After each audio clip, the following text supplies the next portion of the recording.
Darkcast Network. Come to the dark side of indie podcasts. The Missing Magnolias podcast tells the stories of the missing and murdered. Ultimately, these kids went into state custody and they never came out. Together with missing persons expert Dr. Michelle Janice, we uncover the real true crime experience. Every time we do another interview, I'm like, how do we find so many badass women? We hear from victims who turn their pain into something positive. We didn't find out till we were 11 or 12 years old that our mom was murdered. In Times Square, it said Mickey Shunick fought for her life. And experts who think outside the box to solve cases. I scour missing persons databases like NAMUS to see if they're uploaded to that database. Subscribe to Missing Magnolias on Apple, Spotify, or wherever you get your podcasts today.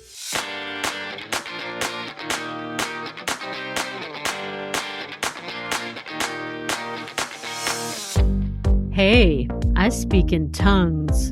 And by that, I mean I sometimes use swear words. Listener discretion advised. Hey there, Rainbow Warriors, and welcome to Beyond the Rainbow, True Crimes of the LGBTQ+. I'm your crusader against hate-filled people, CJ. I just wanted to quickly share a great 5-star review I received recently from Betty Page 23. Fantastic! CJ is a beast. The pod is well-researched and shines a light on LGBTQ crimes with compassion. A wonderful part of Darkcast Network. Don't miss out. I was called a beast. And I love it. Thank you, Betty Page 23. I have a lot of stories to cover this episode, so let's dive in. I came across an odd non-true crime story, and I hope you don't mind, but I wanted to share it with you. Back in 2012, two gay men had met each other on a gay dating app. Both were looking for a lasting and loving long-term relationship, and they agreed to go slow. They spent 2.5 years texting and talking on the phone with each other. They were really getting to know each other before they ever met in person. When the two men named Paul and Lee did finally meet in person, they already knew they were in love with each other from their 2.5 years of getting to know each other. Then meeting in person, it just solidified it. They became a monogamous couple. And as things got serious in the couple's relationship, Lee invited Paul to come and meet his mom and his stepdad. Lee's folks instantly loved Paul. But the more he was with Lee's family and friends and family said that Paul looked an awful lot like Lee's mom's first husband, Ron. Now, I forgot to mention that this all took place, I believe it was in the UK. And in 2015, the couple were called by the producers of a tabloid talk show that was called The Jeremy Kyle Show.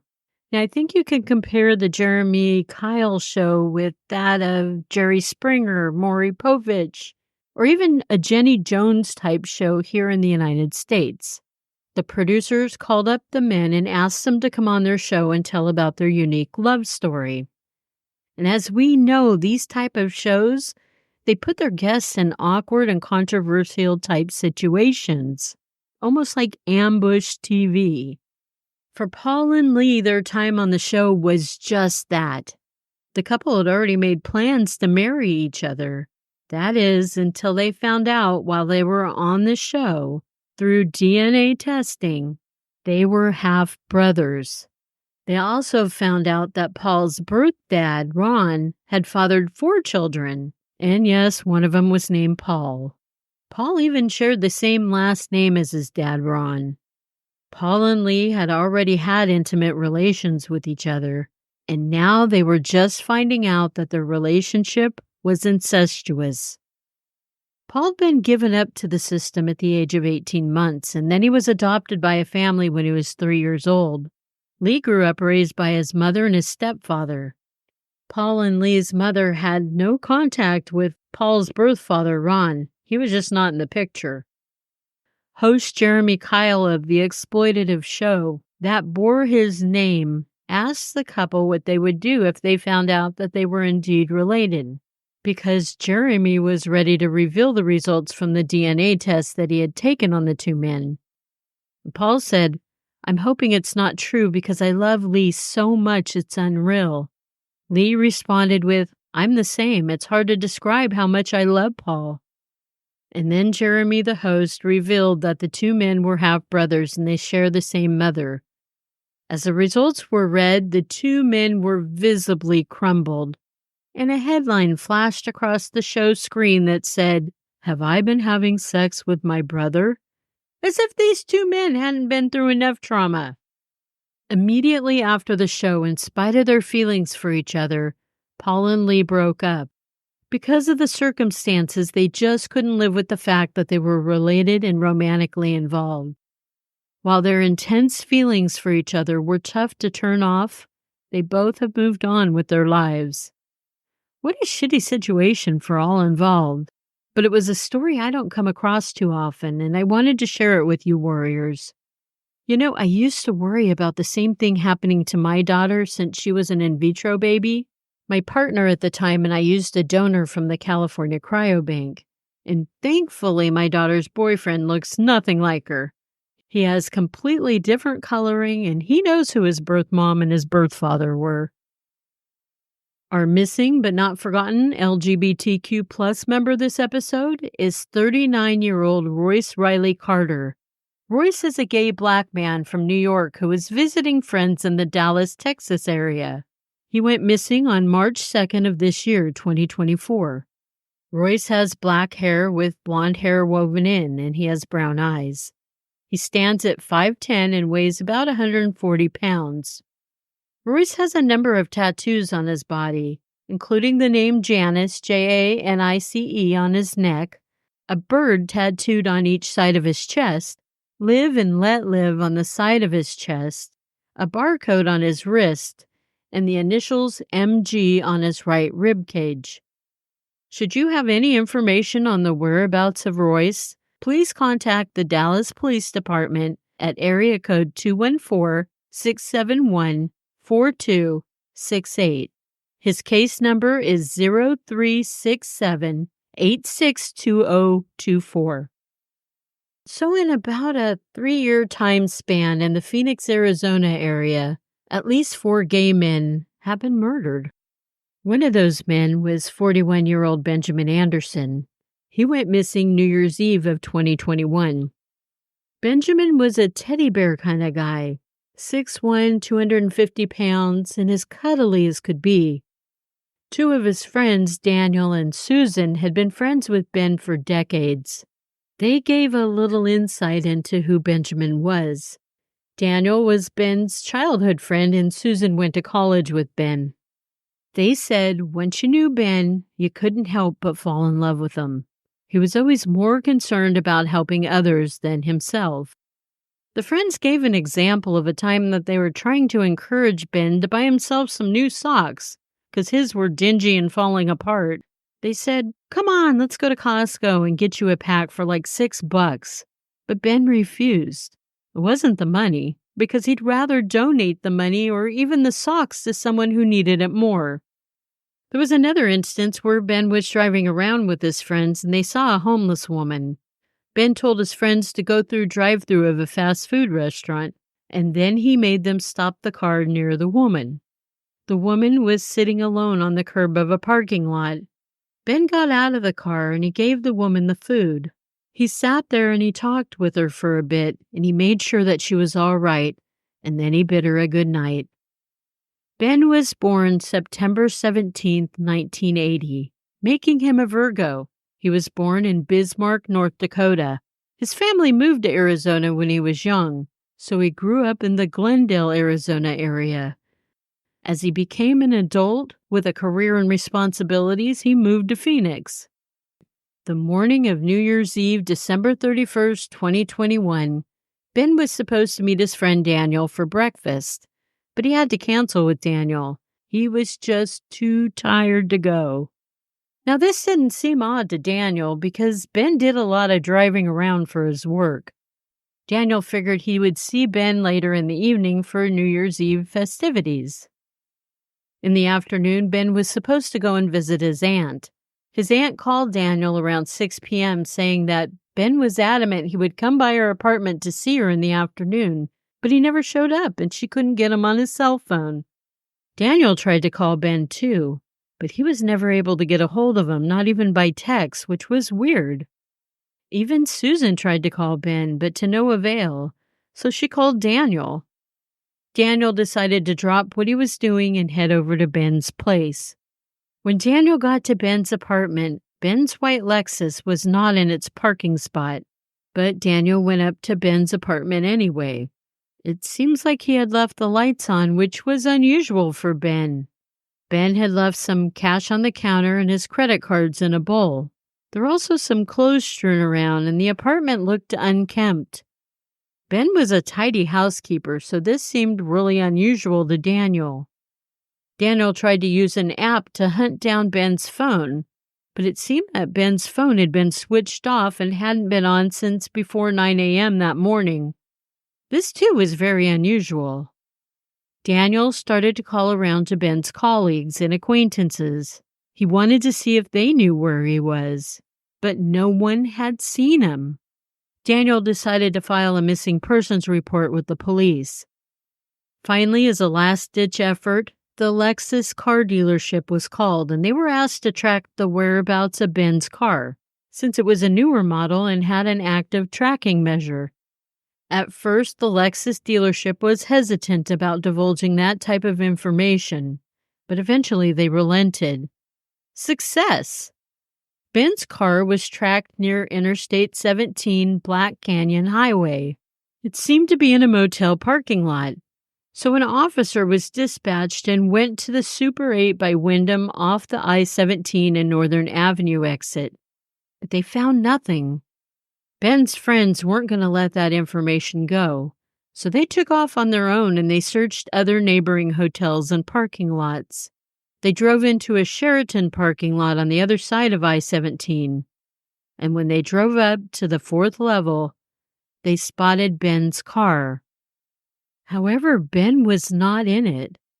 3 other people were. Before Ben's friends could call 911, Ben's car with the 3 individuals sped off. It was later found on January 1st, 2022, around 4 a.m. It was at a college campus parking lot. Of course, there's no school going on because it's New Year's Day. So other than Ben's car, the parking lot was empty. It appeared that Ben's car had been badly burned and pretty much totally destroyed. Earlier the previous day, New Year's Eve, around 1:40 in the afternoon, a man took his gun out to go shooting in the desert where he wouldn't disturb or harm anyone. He came across what appeared to be a burning person, so he called 911, saying he wasn't sure if it was a mannequin or a human. Now, come on, we know almost always it's never a mannequin. I think people like to assume it's a mannequin because they don't want to believe the horrors that somebody could do this to a human. When the police arrived, they determined that the charred remains were indeed a person. It wasn't until January 3rd that the remains were identified by dental records as Ben Anderson's. Ben's friends and family members have been really frustrated with the police. They've received no updates and the case has not been solved. Anyone who might have information on this incident is asked to call MCSO at area code 602-876-TIPS or 602-876-1011. There is a $25,000 reward. Rest in power, Ben. Now, there's not a whole lot of information about this next case, I'm afraid, but it does seemingly tie into the one after that I'll be discussing. One afternoon in March 2023, a 20-year-old gay man by the name of Osvaldo Hernandez Castillo was shot twice while he was sitting in his car near a commercial area of Phoenix. Somebody placed a 911 call regarding a man not looking so good sitting in his car. When police, firefighters, and EMT responded, they found Osvaldo. He was suffering from 2 gunshot wounds, and they gave him medical aid. But Osvaldo passed away at the scene. Foul play was suspected, and months went by before anything about Osvaldo's killer would crop up. Although it was learned Osvaldo had been lured to the location for a sex date with someone. and that someone shot him in the head and back before fleeing. There was a shell casing and an unrolled condom found in the back seat of Osvaldo's car. Rest in power, Osvaldo. In November, another proudly open gay man, 30-year-old Bernardo Pantaleon, who went by Bernie, would lose his life to violence at the hands of others. While his family loved that Bernie was brave enough to live his truth, it would seem that some other residents didn't want gays in their area of North Phoenix. Just who would these other residents be, you might ask?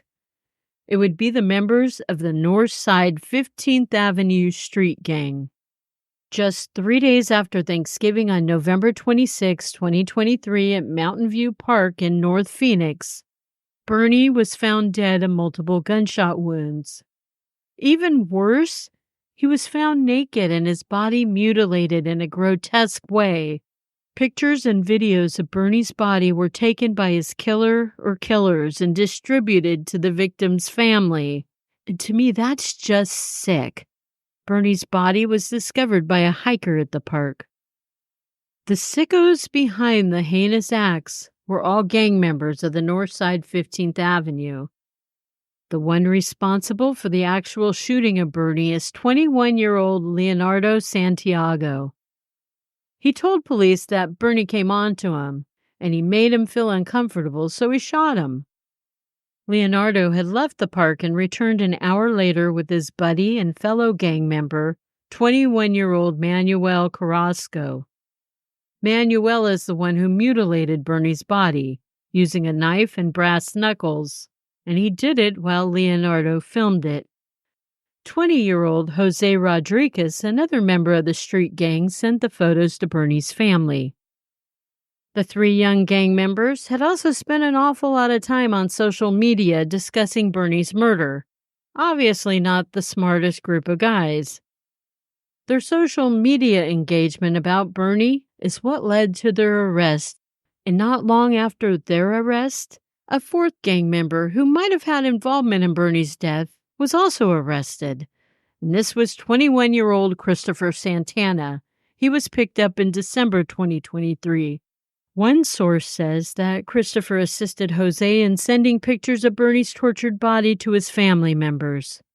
While they were all in custody, some digital evidence came in, and it linked the murder of Osvaldo Hernandez Castillo to Bernie's killer, Leonardo Santiago. When police questioned Leonardo about Osvaldo's murder, Leonardo admitted he killed Osvaldo too. He said he lured Osvaldo to the commercial area in Phoenix with promises of sex after he chatted with him on Snapchat. Now Leonardo is being charged with 2 counts of first-degree murder.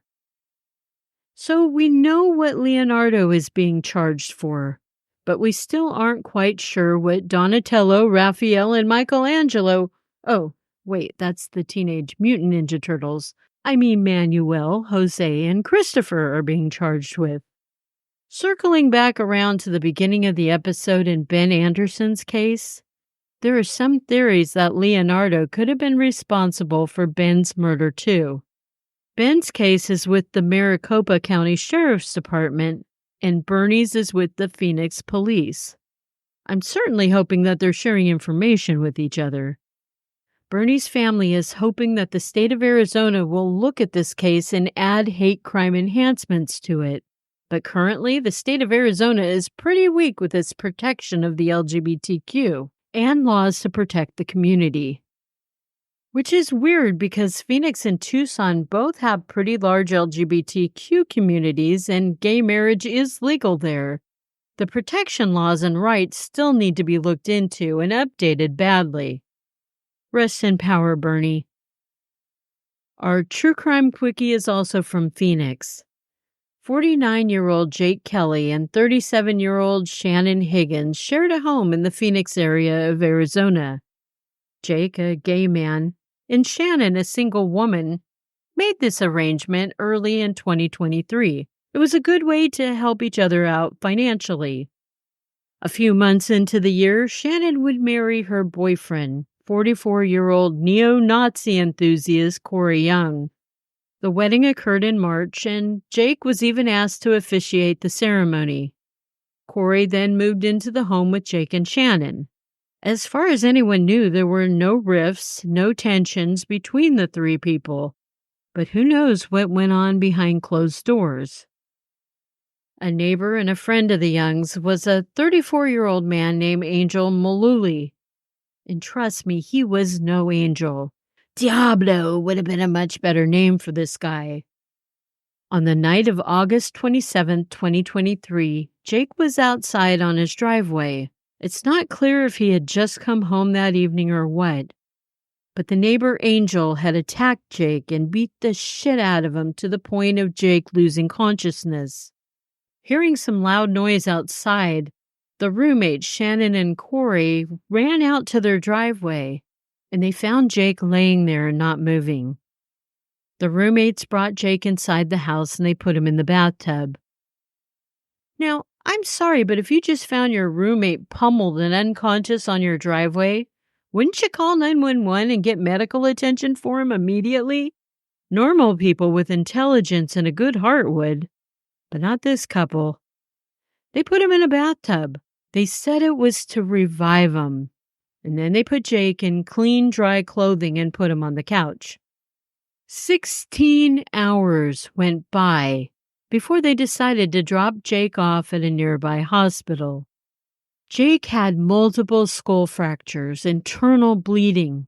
One of his arms had a huge gash in it, and he had broken ribs along with some other broken bones. Had Jake received the medical attention he desperately needed immediately, he most likely would have survived. His face had to be reconstructed because it had been beaten so badly. While in recovery, Jake developed sepsis, and he had to be hooked up to life support. The prognosis was he would never recover.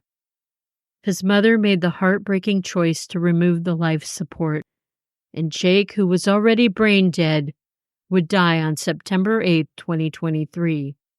After Jake's beating that led to his untimely death, Angel would text an ex-girlfriend, "I fucked up Jake." And then he explained what happened the night of August 27th on his neighbor's driveway. Police were tipped off about the text that Angel sent to his ex-girlfriend, and Angel was arrested and charged with second-degree murder. Also arrested were Shannon and Corey Young, the roommates. They were charged with hindering an investigation. At this time, none of the three charged have had their trial yet. Shannon and Corey, if found guilty, could get a maximum of 8.5 years prison time because of their stupidity. Angel could receive a maximum of 25 years, and I hope the fuck he does. Rest in power, Jake. I would love to see as many of you Rainbow Warriors as possible at the True Crime Paranormal Festival in Denver in July of this year. The dates are July 12th through the 14th. And I promise you'll have a great time. I know I did at the one in Austin. There'll be tons of true crime podcasters, advocacy groups, and paranormal shows. It's going to be a blast. Come chat with me.